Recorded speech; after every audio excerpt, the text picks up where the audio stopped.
Autant vous le dire tout de suite, cette vidéo est unique dans l'histoire de la chaîne. Vous allez assister au début du tournage réalisé aux États-Unis et à ce moment-là, je ne savais pas ce qui allait se passer, que ce soit dans la réalisation qui va m'amener à réaliser des milliers de kilomètres pour une interview, ni même à la conclusion qui est en train de se jouer actuellement au début de l'été aux US où l'avenir de DJI est menacé et ils se défendent comme ils peuvent. Bienvenue à toutes et à tous sur la chaîne YouTube Monsieur Je sais tout, nouvelle vidéo tournée ici à l'Exponential à San Diego, dans le sud de la Californie. On va essayer de comprendre les raisons qui font que l'Amérique du drone est ébranlée aujourd'hui par cet objet. Il ressemble trait pour trait à un drone DJI et pourtant, au coloris, vous le voyez, ça n'en est pas un.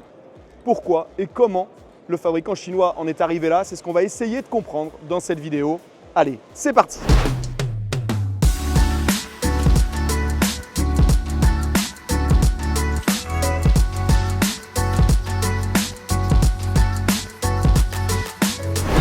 Ce drone, il est au cœur actuellement d'une polémique ici aux États-Unis, puisque DJI est sur le point, d'un point de vue géopolitique, de se faire interdire l'entrée à certaines institutions.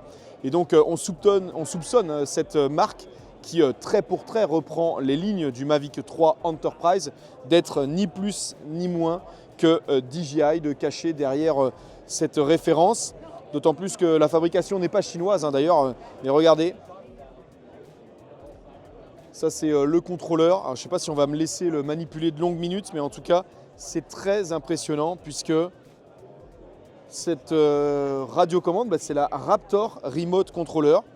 Voilà, et la marque, je vais vous la montrer aussi. Voilà, Aloft, je ne sais pas si on le prononce comme ça. Et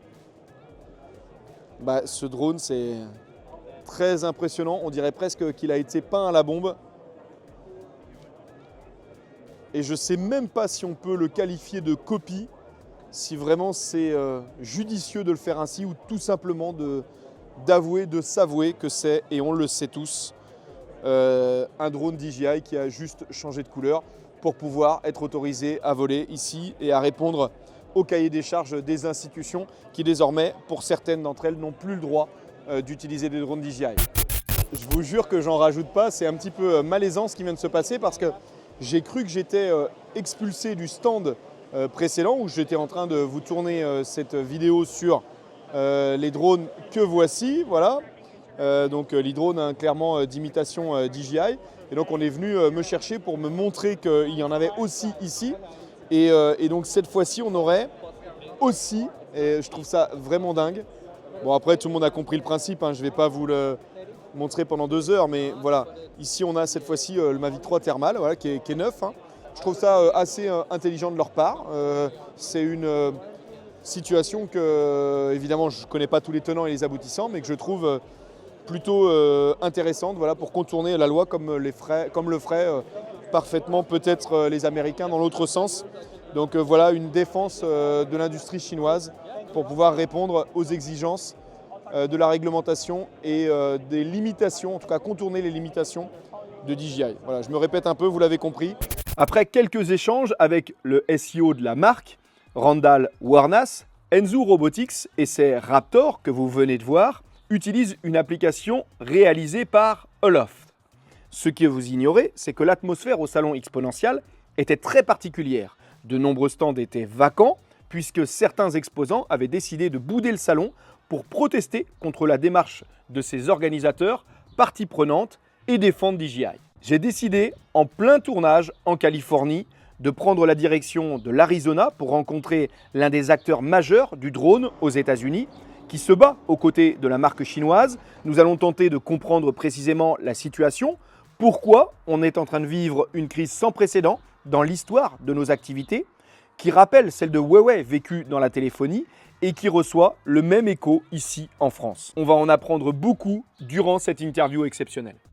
Et puisque je souhaite conclure cette vidéo avec la rencontre, j'en profite pour préciser avant que ces derniers jours, DJI a clairement lancé la contre-offensive en demandant aux pilotes de prendre position sur les différents canaux pour contrer un premier vote négatif au Congrès. Et d'ailleurs, ils viennent de mettre en place un site internet pour ce faire, dont je mets le lien en dessous. Je vous laisse découvrir l'interview. Voilà, on se retrouve avec Greg Reverdio. Merci Greg de m'accueillir ici aux États-Unis, chez toi. Ouais. Greg, c'est le patron du plus grand centre de formation des États-Unis pour les pilotes de drones, même si tu fais aussi de l'avion. Ouais. Je fais une petite intro et également aussi du monde, on en parlait tout à l'heure parce que tu formes énormément de pilotes. Est-ce que tu peux te présenter pour nous expliquer qui tu es? Oui, absolument. Greg, Pilot Institute, Pilot Institute, ici aux États-Unis, on est en Arizona, donc à Prescott, un Français. Ça va faire 22 ans que je suis aux États-Unis maintenant, plus de la moitié de ma vie. Je suis venu ici en tant qu'étudiant et étudiant pilote. Je suis devenu instructeur de vol et bon, j'ai continué à faire ça et après continué à faire cette compagnie ici aux États-Unis. Mon français est plus très bon. En tout cas, c'est complètement dingue. On s'était déjà rencontrés en fait, donc c'est vraiment un plaisir de te revoir et merci de m'accueillir. Je ne l'ai pas dit en introduction. C'est fou de te voir ici. Tu formes combien de pilotes par an? Par an, par an, 30, 40 000 facilement. C'est incroyable. Et ça dépend aussi des pilotes de drone. L'année dernière, on a fait, oui, en pilote de drone, on a fait un tiers de tous les pilotes de drone du pays. Au niveau avion, on est un peu moins, mais on commence à grossir énormément. Donc, on a 300 000 étudiants maintenant dans notre système. C'est dingue. Est-ce que tu peux nous expliquer aux États-Unis rapidement, d'ailleurs, comment ça se passe entre les pilotes récréatifs, dont je fais partie, une nouvelle fois d'ailleurs, grâce à toi aussi, parce qu'il faut passer par les entreprises habilitées, et puis aussi le Part 107. Oui, donc aux États-Unis, on divise entre le type d'activité que vous allez faire avec le drone. Donc, si c'est recreational, donc de la récréation, ou si c'est pas de la récréation, en fait, c'est vraiment la différence. Loisir et commercial. Loisir et non loisir, en fait. Parce que même commercial, en fait, n'est pas forcément. Donc, ça passe par Part 107, Part 107. Mais si quelqu'un fait quelque chose en bénévole, par exemple, il leur faut la Part 107 parce que c'est pas loisir. Bénévole devient pas loisir. Donc en fait, on dit loisir, pas loisir, c'est la différence entre les deux. Et donc le Part 107, c'est un test qu'il faut faire avec la FAA, qui est notre équivalent IASA chez vous. Et c'est un test de 60 questions. Donc justement, c'est ce qu'on aide les étudiants à faire. Ok, tout se passe à distance en théorie, tu n'as pas de partie pratique. Oui, tout en ligne, oui, tout à distance. En fait, le test doit être fait à un centre en personne, mais tout peut être fait en ligne avant ça. La raison de ma présence ici, c'est que je souhaite être rencontré, qu'on discute d'un sujet ensemble que je viens d'aborder en début de vidéo. Où en est aujourd'hui DJI ici aux États-Unis? D'Europe, on entend parler qu'il y a quelques soucis. Est-ce que tu peux nous expliquer un petit peu les choses? Qu'est-ce qui se passe? Ça fait plusieurs années maintenant que DJI se fait attaquer par pas mal de personnes différentes, surtout au niveau du gouvernement. Il y a quelques années, un rapport est sorti dire que les données de DJI allaient directement au gouvernement chinois.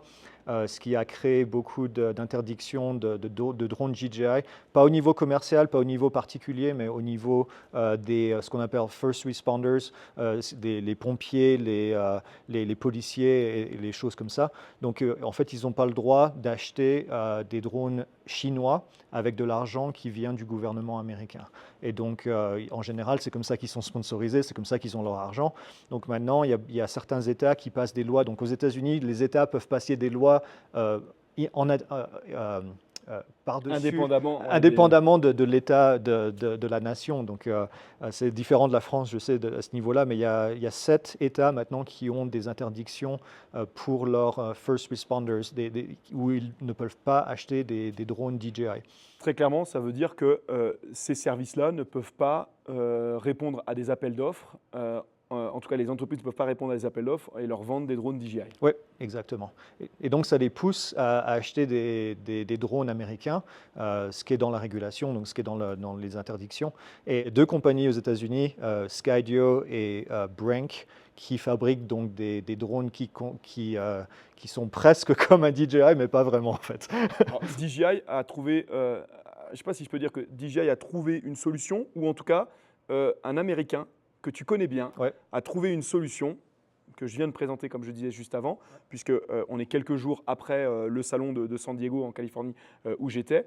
Et donc, on a fait un peu de route pour venir te voir, pour que tu nous expliques aussi, parce que j'ai découvert ton nom associé aussi à ça. Est-ce que tu peux nous parler de ces drones verts? Oui, donc le drone vert, c'est Enzu Robotics. C'est une nouvelle compagnie qui vient d'être créée par un Américain, Randall Warnes, qui est un bon ami à moi, et qui a acheté les droits à DJI pour fabriquer le drone lui-même. Donc il s'est rendu compte que DJI c'était les meilleurs drones du monde. Bon, il y a pas, c'est comme ça, hein. Ils ont 70% du marché ici aux États-Unis et quasiment 100% du marché pour les first responders. Sauf que maintenant, ils ne peuvent plus les acheter. Donc il a essayé de trouver une solution pour aller autour de ça, pour pouvoir vendre des drones DJI qui ne sont pas des drones DJI. Donc il a acheté les droits à DJI pour un drone, le Mavic 3 Enterprise et le Mavic 3 Thermal. Et il les fabrique en Malaisie avec un software, je ne sais pas comment on dit software, un logiciel, une application qui est fabriquée par une compagnie américaine ici qui s'appelle Aloft, avec qui on travaille beaucoup aussi. Et donc en fait, il a enlevé tout ce qui est chinois en fait de ce drone, qui est au départ un drone chinois. Et maintenant, il peut les vendre donc à ces compagnies qui avant ne pouvaient pas acheter un drone DJI. Oui, parce qu'en plus, il s'est assuré que Aloft, par exemple, comme tu parles, est une entreprise qui est tout à fait reconnue ici, qui stocke ses données aux États-Unis sur des serveurs et donc sur des serveurs. Tout est vraiment aujourd'hui, c'est pas seulement d'avoir changé l'autocollant, c'est que tout a été fait entre les usines qui ont été transférées en Malaisie, ou en tout cas avoir retrouvé des usines qui fabriquent les mêmes produits des licences qu'il a achetées. Et également pour le soft, là cette fois-ci les données, on ne pourra plus reprocher à DJI ou aux utilisateurs en tout cas d'acheter des drones chinois. Plus rien n'est en rapport avec la Chine. Et tout à l'heure tu allais plus loin en me disant que même le SEO que j'ai rencontré n'a plus de relation depuis l'achat des licences, ne souhaite plus en avoir pour vraiment être totalement indépendant. Et c'est pour ça qu'ils ne veulent pas en général parler de dire que c'est un drone DJI, parce qu'ils ne veulent pas avoir cette association. Ils ont acheté les droits du drone et le fabriquent complètement différemment de DJI, donc il n'y a vraiment plus de relation entre les deux compagnies. Et sur un même sujet, là où je me suis trompé aussi, c'est que ces drones, on pourrait les voir arriver en France, parce que je me suis dit en imitation, on ne pourrait pas, mais ce n'est pas une imitation. C'est pas une imitation. C'est bien DJI qui a vendu les droits. Donc ça veut dire que si DJI ne poursuit pas la personne à qui ils ont vendu leurs droits, ce qui j'imagine est dans le contrat, dans l'association, ça veut dire qu'on pourrait aussi chez nous les voir arriver. Peu d'intérêt évidemment pour l'heure, mais dans certains pays qui auraient le même souci que les 7 États qu'il y a ici aux États-Unis, on pourrait les voir débarquer. Et en fait, on a de la régulation là, qui est proposée maintenant pour faire les 7 États, pour faire la même chose dans le pays complet. Donc en fait, il a un bon timing pour amener ce drone sur le marché, justement pour si jamais cette loi passe, il sera prêt, quoi. Ouais, donc aujourd'hui, tu m'as dit Mavic 3 Thermal, Mavic 3 Enterprise, qu'on a vu. Et dans les mois à venir, forcément, ils vont suivre avec les autres modèles. J'espère. Il essaye de commencer, après ma discussion avec lui, il essaye de commencer petit parce qu'il veut voir si ça marche en fait.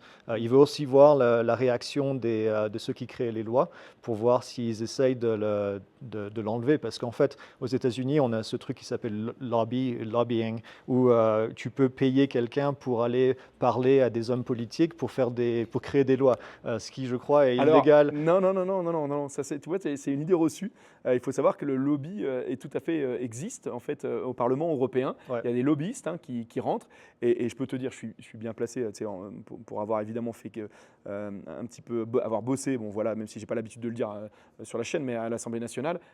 Le lobby, il existe partout en France et on en a aussi. Mais là, ce qui est fou chez vous, c'est que c'est tout à fait démocratisé, presque naturel, et que ça se fait aux yeux et à la vue de tout le monde. Ah oui, ça fait partie du système politique en fait, ce qui crée beaucoup de problèmes comme ce genre de choses. Donc les deux gros producteurs...